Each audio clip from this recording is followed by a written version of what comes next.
எல்லாருக்கும் வணக்கங்க. இன்றைக்கி நம்ம என்ன பார்க்க போகிறோம்னா சூப்பரான ஒரு நீர்மோர் பார்க்க போகிறோம். இது வந்து நேற்று வடித்த சாதத்தோட நீரார தண்ணி நல்லா கைப்பட நல்லா கரைச்சி தண்ணியை மட்டும் எடுத்து வச்சுருக்கேன். 3/4 கப் புளிச்ச தயிர் எடுத்திருக்கேன்.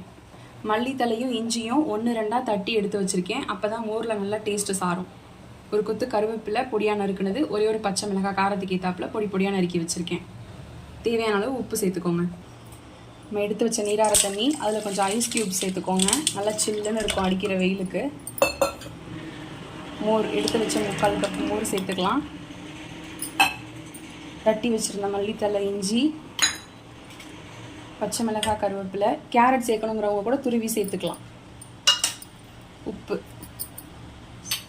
அவ்வளோதான். சுவையான நீர்மோர் ரெடி.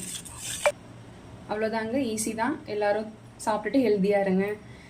மறக்காமல் பட்டுக்குட்டி அம்மாளு சேனலை சப்ஸ்கிரைப் பண்ணுங்கள், லைக் பண்ணுங்கள், ஷேர் பண்ணுங்கள், கமெண்ட் பண்ணுங்கள். தேங்க்யூ.